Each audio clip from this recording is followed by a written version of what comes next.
Hello बच्चों, देखो आज हम चैप्टर 14 के लिए वीडियो नंबर 12 लेकर के आए हैं। तो वैसे तो ये चैप्टर अपना लगभग कंप्लीट हो चुका, बस इसका एक लास्ट टॉपिक बाकी का अपने जंतुओं के अन्य महत्व।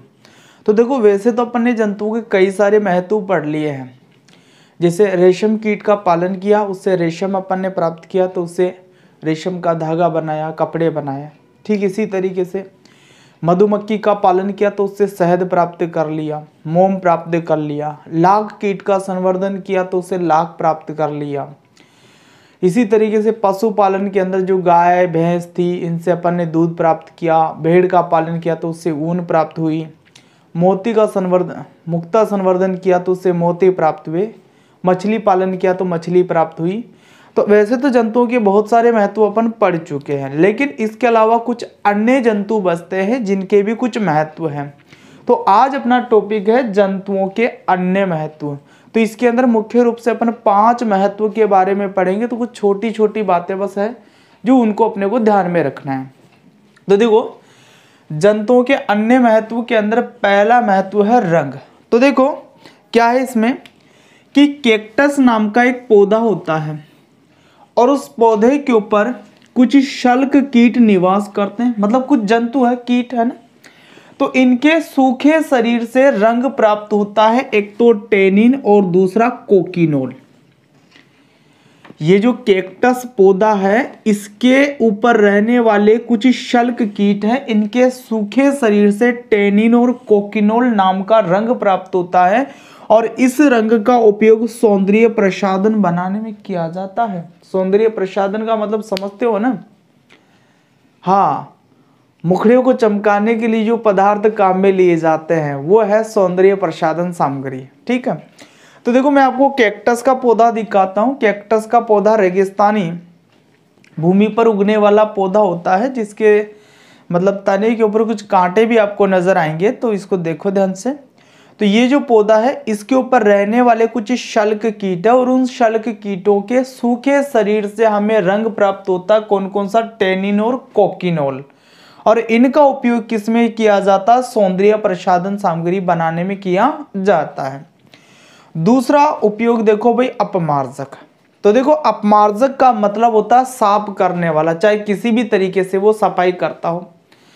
जैसे एक अपमार्जक अपन पहले पढ़ चुके हैं जिसका उपयोग कपड़े साफ करने के लिए किया जाता है, लेकिन यहाँ अपमार्जक का मतलब पर्यावरण को साफ रखने वाले से है। ठीक है, तो देखो कुछ कीट क्या होते हैं कि जो मरे हुए जंतु है या पौधे हैं उनको खा करके उनका निस्तारण कर देते हैं, जिससे पर्यावरण के अंदर उत्पन्न होने वाली जो दुर्गंध है वो समाप्त हो जाती है।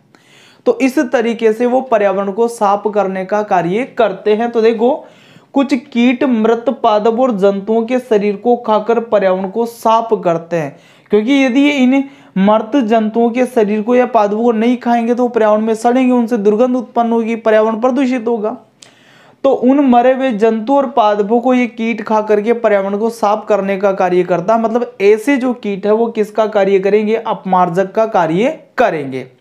तो अपमार्जक का कार्य करने वाले कीटों में जैसे दीमक है, जो सड़े गले पादप होते हैं उनको ये खा जाते हैं। तिलचट्टा है, सड़े गले जंतु है, उनको ये खा जाते हैं। इसी तरीके से चींटियां भी होती है, तो वो भी क्या करती, जो सड़े गले जंतु उनको भोजन के रूप में ग्रहण करके पर्यावरण को साफ करने का कार्य करते हैं। तो 2020 के अंदर क्वेश्चन आया था कि अपमार्जक का कार्य करने वाले एक कीट का नाम बताइए। अपमार्जक का कार्य करने वाले एक कीट का नाम बताइए।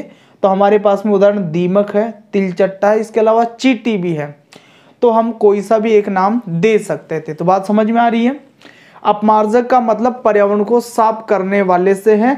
तो कुछ कीट मृत पादप और जंतुओं के शरीर को खा करके पर्यावरण को साफ करते हैं, इसीलिए अपन ये बोलते हैं भाई ऐसे कीट किसका कार्य करते हैं? अपमार्जक का कार्य करते हैं, मतलब पर्यावरण को साफ करने का कार्य करते हैं। तो इसमें उदाहरण आ गया आपके दीमक, तिलचट्टा। ठीक है, तो ये दूसरा हो गया अपमार्जक के रूप में। इसके बाद में तीसरा महत्व देखो इनका औषधीय महत्व। कई सारे कीट ऐसे हैं जिनसे हमें कुछ उपयोगी औषधियां प्राप्त होती है। तो देखो कुछ उदाहरण में लेकर के चलता हूं। एक कीट है ब्लिस्टर मर्ग, कीट का नाम है ये ब्लिस्टर मर्ग, और इससे हमें कैंथाराइडिन नाम की औषधि प्राप्त होती है। परीक्षा में प्रश्न आ सकता है कि कैंथाराइडिन औषधि कौन से कीट से प्राप्त होती है, तो हमारा उत्तर होगा ब्लिस्टर मर्ग। ठीक है, तो ये जो कैंथाराइडिन औषधि है इसका उपयोग किया जाता है बालों को झड़ने से रोकने के लिए। किसी के बाल झड़ने स्टार्ट हो गए हैं तो उन झड़ते हुए बालों को रोकने के लिए इस कैंथाराइडिन नाम की औषधि का उपयोग किया जाता है। और ये कैंथाराइडिन औषधि कौन से कीटों से प्राप्त होती है, ब्लिस्टर मर्गों से प्राप्त होती है। दूसरी चीज देखो, कोचिनिल कीट है, कोचिनिल कीट, और इन कोचिनिल कीटों से एक अम्ल प्राप्त होता है जिसे अपन बोलते हैं कोर्मिनिल अम्ल। कौन सा अम्ल, कोर्मिनिल अम्ल। परीक्षा में प्रश्न आ सकता है कि कोर्मिनिल अम्ल कौन से कीटों से प्राप्त होता है, तो आपका आंसर होगा कोचिनिल कीटों से प्राप्त होता है। कोर्मिनिल अम्ल कौन से कीटों से प्राप्त होता है, तो कोचिनिल कीटों से कोर्मिनिल अम्ल प्राप्त होता है। ठीक है, ऐसे प्रश्न ऐसे भी दिया जा सकता है कि कोचिनिल कीटों से प्राप्त होने वाले अम्ल का नाम बताइए, तो आपका आंसर होगा कोर्मिनिल अम्ल। अब देखो, ये जो अम्ल आपको प्राप्त होता है इसका उपयोग कुकर खांसी होती है जिसके अंदर जब व्यक्ति खांसता तो कुत्ते की जैसी आवाज आती है, तो एक तो कुकर खांसी में के इलाज के अंदर इन कोर्मिनिल अम्ल का उपयोग किया जाता है, और दूसरा चेहरे और सिर की तंत्रिका पीड़ा को ठीक करने के लिए भी इसका उपयोग किया जाता है। चेहरे और सिर की तंत्रिका पीड़ा को ठीक करने के लिए भी इस कोर्मिनिल अम्ल का क्या किया जाता है, उपयोग किया जाता है। तो आपको प्रश्न ऐसे याद रखना है, कोचिनिल कीट से प्राप्त होने वाले अम्ल का नाम कोर्मिनिल अम्ल है। या प्रश्न आ जाए कोर्मिनिल अम्ल कौन से कीट से प्राप्त होता है, तो कोचिनिल कीट से प्राप्त होता है। इसके अलावा तीसरा देखो भाई, मधुमक्खियों से हमें शहद या मधु प्राप्त होता है। शहद को मधु भी बोला जाता है और इसका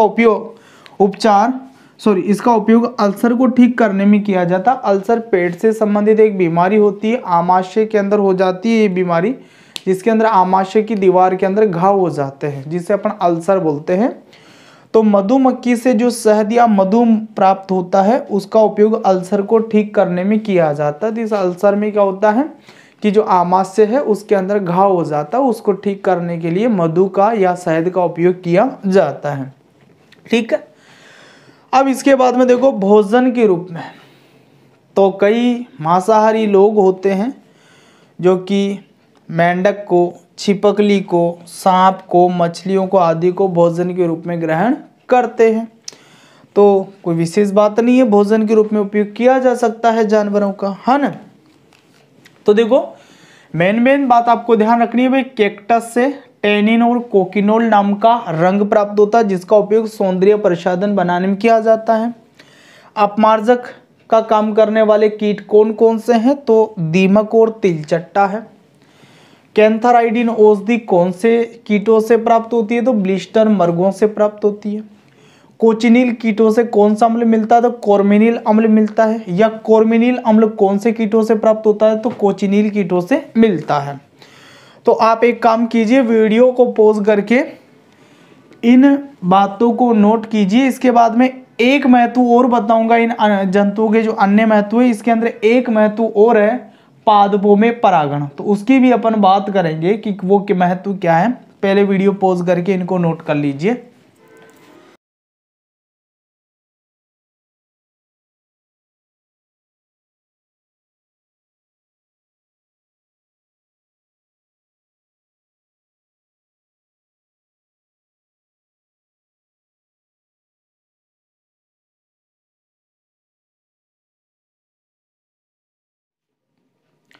तो अब अपन बात करते हैं पांचवें महत्व की, पादपों में परागण। तो देखो तितली, चींटी, मक्खी, मधुमक्खी, भृंग आदि कुछ कीट होते हैं जो कि पादपों में परागण की क्रिया में सहायता करते हैं। तो यहाँ छोटा सा प्रश्न बन सकता है कि पादपों में परागण की क्रिया में सहायता करने वाले जंतुओं के नाम बताइए या कीटों के नाम बताइए। तो आप नाम बता सकते हैं तितली, चींटी, मक्खी, मधुमक्खी, है ना, भृंग आदि। अब हम ये समझना चाह रहे हैं भाई ये परागण की क्रिया क्या होती है और कैसे ये सहायता करते हैं। तो देखो पौधे के अंदर पुष्प होता है और पुष्प ही पौधे का जनन का अंग होता है। इसके अंदर नर जननांग और मादा जननांग दोनों पाए जाते हैं। तो देखो ये तो है पुंकेसर जो कि पुष्प का नर जननांग होता है, और ये बीच में है स्त्रीकेसर जो पुष्प का मादा जननांग होता है। तो इसी को मैंने इधर बनाया है दोबारा से। तो देखो ये तो है पुंकेसर और ये पुंकेसर क्या है, पुष्प का नर जननांग है। ऐसे ही इधर मैंने बनाया है स्त्रीकेसर,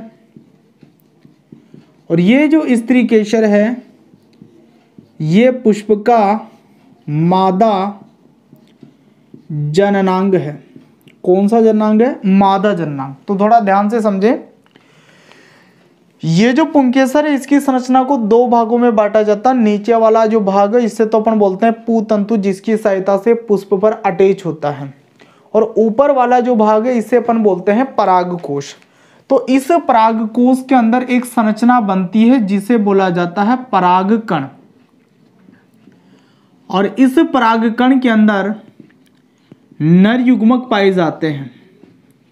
क्या पाए जाते हैं, नर युग्मक।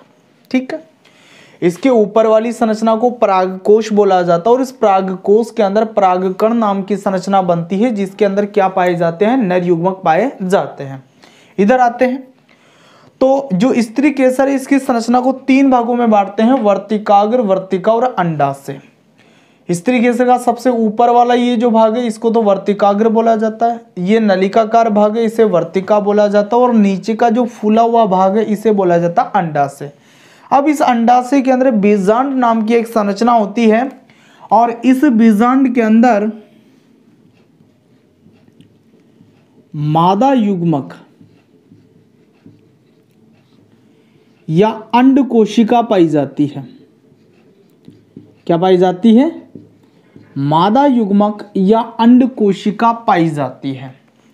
तो देखो जब पौधे के अंदर लैंगिक जनन की क्रिया होती है तो ये नर युग्मक और ये मादा युग्मक दोनों आपस में जुड़ते हैं, युग्मनज बनाते हैं। युग्मनज आगे चल करके भ्रूण बनाता है, और भ्रूण से एक बीज बनता है, और बीज से ही एक नए पौधे का निर्माण होता है। क्या बताया मैंने कि जब पौधे के अंदर लैंगिक जनन की क्रिया होती है तो ये नर युग्मक और मादा युग्मक आपस में मिलते हैं, वो क्रिया निषेचन कहलाती है, जिसके फलस्वरूप युग्मनज बनता है। युग्मनज आगे विभाजन करके भ्रूण बनाता है, जिससे आगे चल करके बीज बनता है, और बीज से ही आगे फिर नई संतति या नए पौधे का क्या होता है, निर्माण होता है।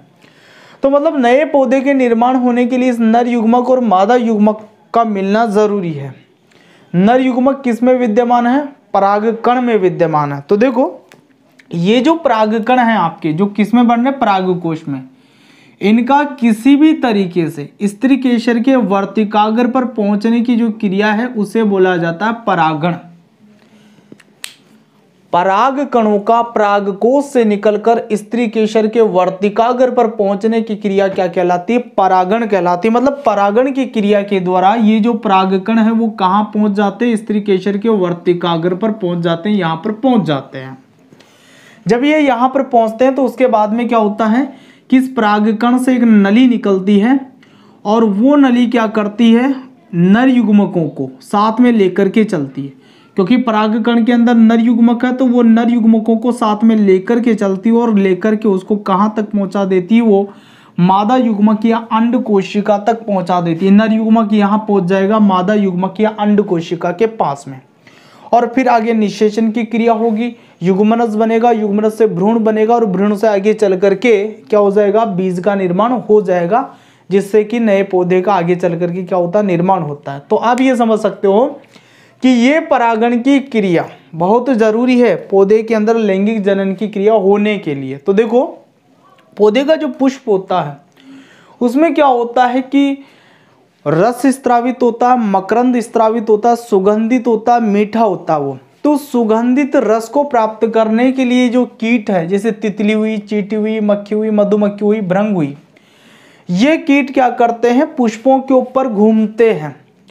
कभी पौधे के इस पुष्प पर गए, कभी दूसरे पर गए, इस तरीके से वो जाते हैं। तो जब वो इस तरीके से पुष्पों पर घूमते हैं ना, तो ये इसके जो परागकोश है, इससे कुछ परागकण उनके शरीर पर चिपक जाते हैं। और जब वही कीट किसी दूसरे पौधे के पुष्प पर जाता है तो कुछ मात्रा में वहां पर परागकण जड़ जाते हैं, छूट करके गिर जाते हैं उसके शरीर से। तो वो जो छूट करके परागकण गिरे हैं, उनमें से कुछ परागकण स्त्री केसर के वर्तिकाग्र पर गिर जाते हैं और परागण की क्रिया क्या हो जाती है, संपन्न हो जाती है। तो परागण की क्रिया के द्वारा परागकण यहाँ पहुंचेगा और फिर उससे एक नली निकलेगी जिसे पराग नली बोला जाता है, और वो पराग नली क्या करेगी, नर युग्मक को मादा युग्मक के पास में पहुंचा देती है और निषेचन की क्रिया संपादित हो जाती है। तो इसे परागण की क्रिया में ये जो कीट है ये महत्वपूर्ण भूमिका निभाते हैं। बात आपको समझ में आ गई होगी। तो यहाँ एक छोटा क्वेश्चन तैयार कर लेना आप कि पादपों में परागण की क्रिया में सहायता करने वाले 2 कीटों के नाम लिखिए। तो आप तितली, चींटी, मक्खी, मधुमक्खी, भृंग, इन 5 में से कोई भी 2 नाम दे सकते हैं। तो वीडियो पॉज करके आप ये बातें भी नोट कर लीजिए।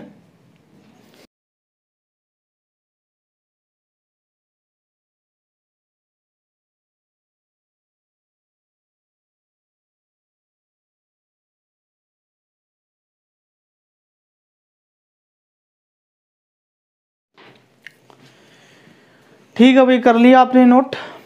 तो आज अपना ये जो चैप्टर था, चैप्टर 14, ये समाप्त हो गया है।